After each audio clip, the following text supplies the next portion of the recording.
If you're going to use a very, well, I would say a reasonably cheap paper like Fabriano in a pack, it's a wood pulp paper, and it will tend to stretch a lot, and the paint lies on the surface. But this is not. I prefer to get a, say, a 90s paper, but one what's a linen paper.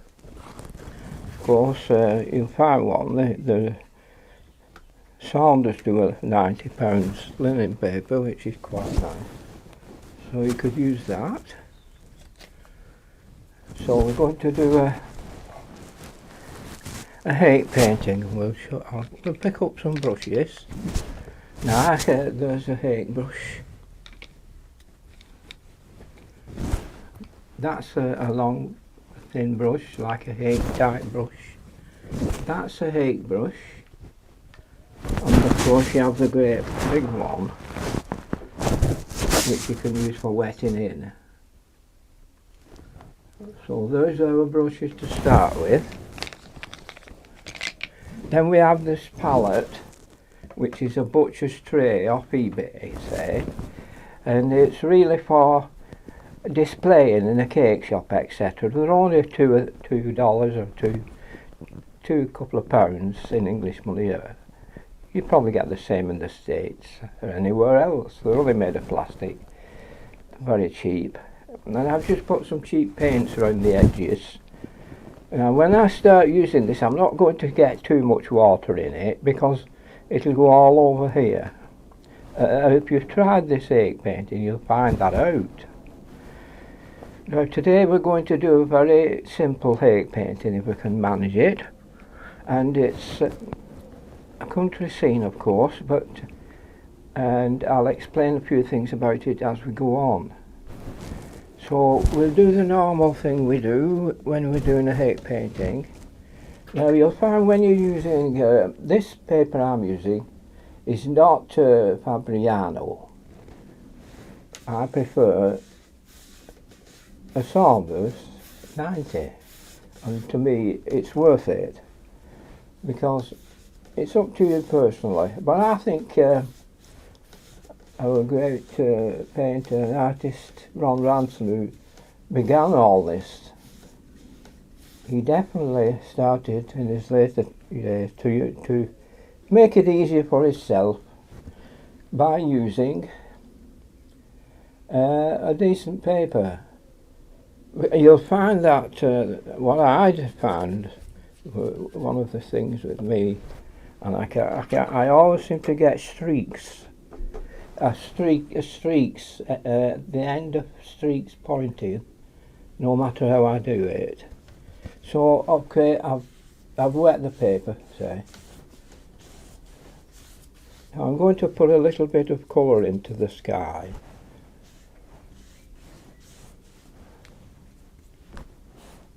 A bit of warmth around this area here. Now I'm going to risk a little bit stronger because of, as we all know, watercolour bleaches out a lot, doesn't it? It doesn't stay the same. Now I'm going to pick up this medium one. It's a medium one. They give 3 large, medium and an inch one. Now we're going to pick up some ultramarine which we've popped into this palette and flatten the tips of it out as best we can. Although there's a couple of bristles coming out. We just flatten it as well we can, and we won't have jagged edges. We'll try and blend it into a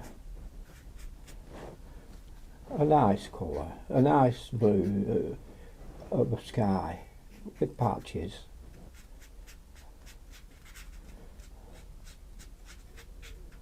You don't always need to go by what you see while others do it, because you're not seeing it close up. They're really muddy. This is not muddy. I'm not making a muddy one, although I'm using this. Now this is more or less what Mr. Ranson started to do. Now you can now, if you want, with a little bit of Payne's grey, a bit of brown together with it, you can just put a little bit of dark into you. Now be careful. Into your clouds in places.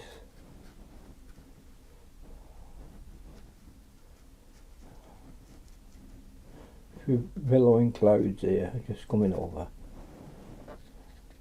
Okay, now we'll go to put ourselves a little bit of mountain in the background. So pick up an hairdryer now. A few things you need is a hairdryer. You'll need some kitchen roll as well for keeping your. You see, you need to keep this dry like this if you want to. If you'll notice that one or two of on YouTube, you'll see what Ron Ranson's a couple that he did for an American person. He showed that he didn't need to have it all running all over the place and dirty, but you can do a clean there. Now we've dried this area off here, and we're going to just come across here with a distant hills. Now for this distant hill, we're going to use some. Well, if you want to learn more, you'll have to come on to. It would be nice if you used my Patreon.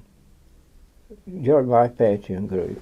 So I'm going to give it more water than usual, because if you're going to.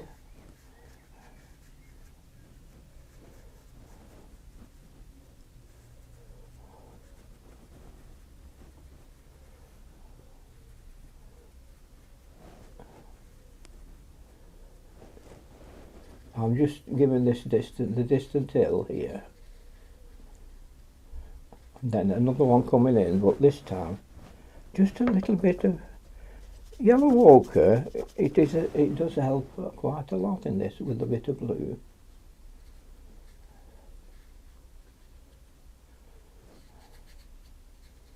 There we are. Now we'll just have a little bit of yellow here. There to there, say.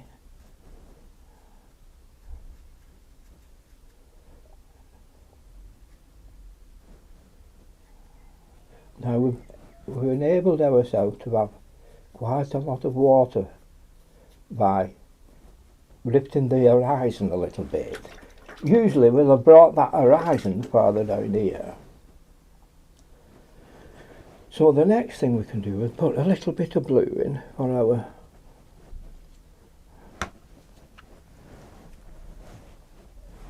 Now I'm just going to just put some water across, a gentle layer of water, and then put some blue across here.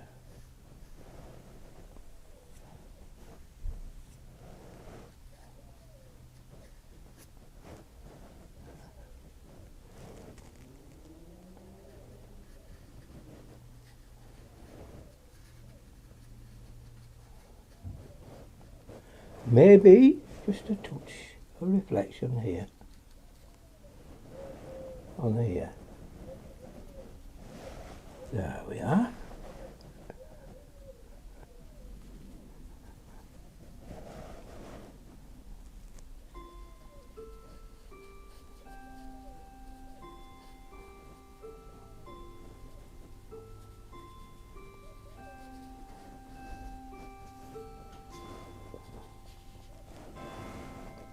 Now I'm just going to take some yellow ochre and just put a bit of ground here.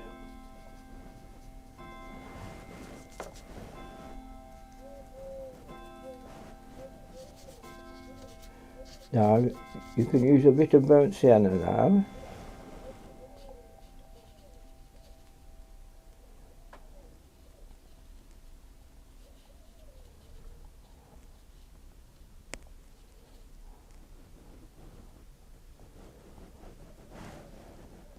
bit of burnt sienna. If you add a little bit of Payne's grey to it, you'll get a brown colour.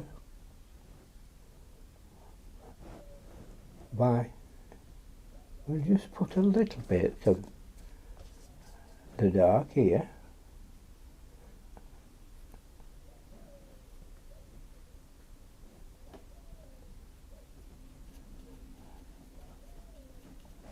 And let it just reflect a little bit into the water. Like that.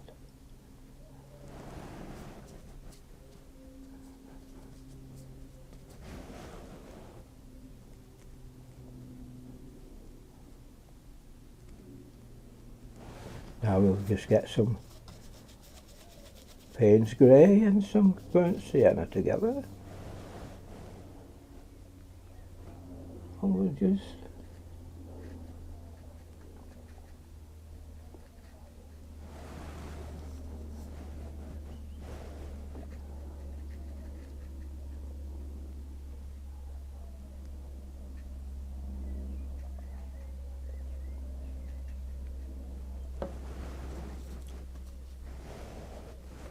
now I'm putting a little bit of just here into it. I'm adding, I know you can't see much of it, but what it is, it's a bit of yellow ochre. But with it be, you know, yellow ochre's so opaque, you can put that on and you give a bit of opaqueness into the paper. Like that. Now we'll just see if we can just get a little bit of a reflection. Like that. Then we'll do another one here.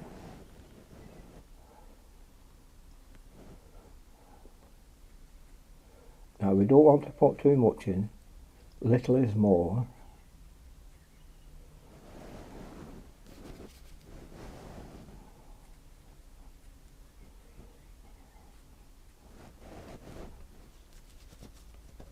Just let's have a little bit more of ochre there.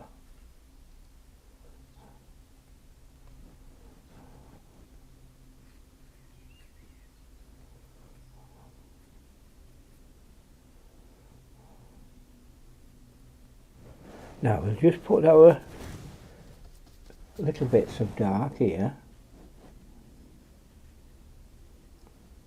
for the shadow, only for down.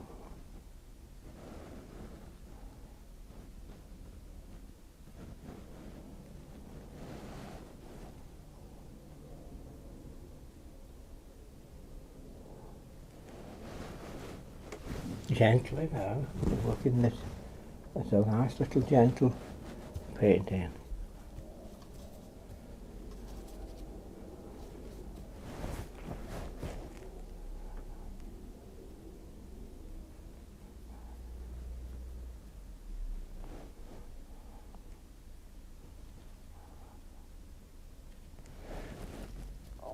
I do like a little bit of ochre in places. I know it's really very opaque, but you see it does shape up over things and look okay. Although it's not very yellow. Now it's not cad yellow, which I probably need, but I've not got it on. But I'm managing without.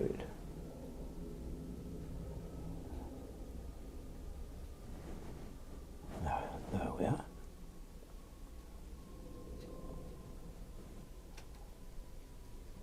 Now you know what could happen now? We could put too much in. So we'll get a small brush and we'll put a few little lines in. Now we'll put a trunk coming up to this one here, see? Like that. Now I'm putting these just these little branches and that in now. Okay. So here.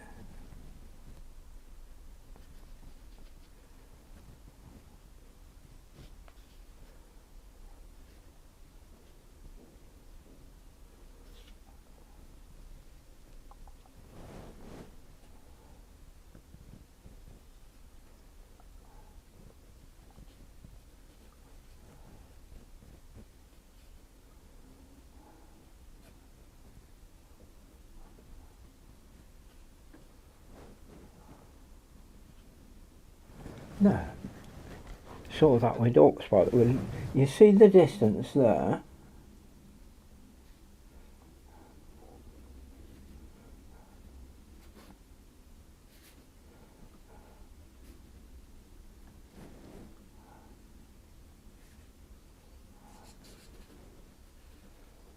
Just a few little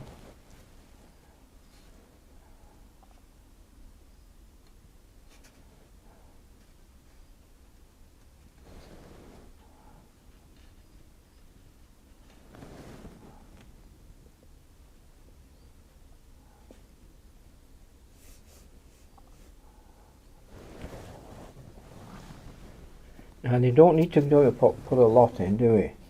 You can see that now.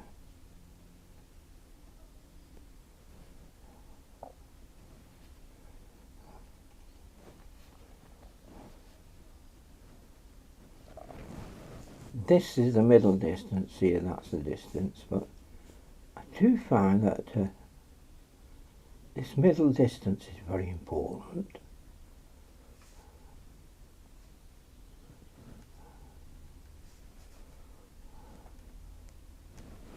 And I love that you look across some of these little ponds and you see like little bits of growth, like dark, very dark pieces like that, here and there.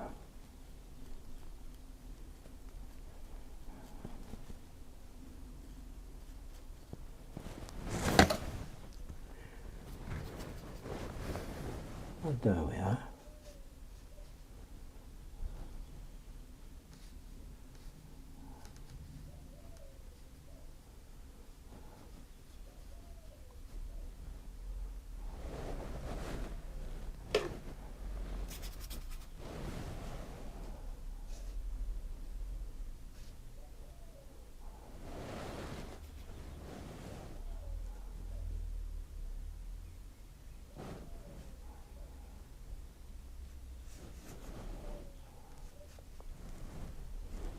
Okay, now I'll just put a bit of burnt sienna across the front here a bit. Just don't overdo this. Just see here.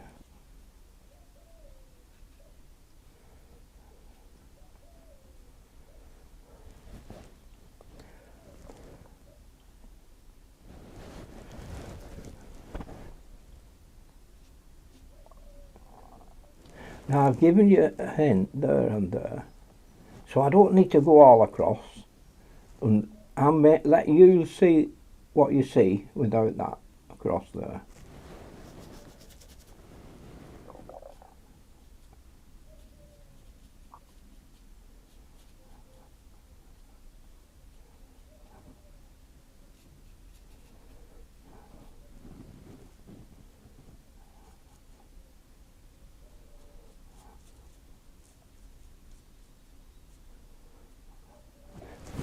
And there's your painting for today with your hake brush.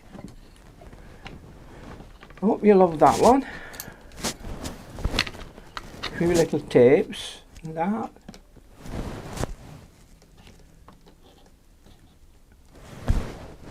If you like me, I can do one with all this, with the streakiness in it and heaviness.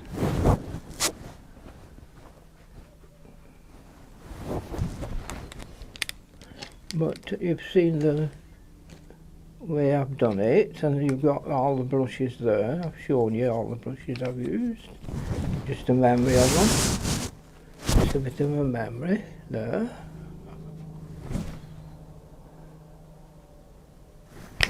And a fine brush like that, just for putting the bits in at the finish.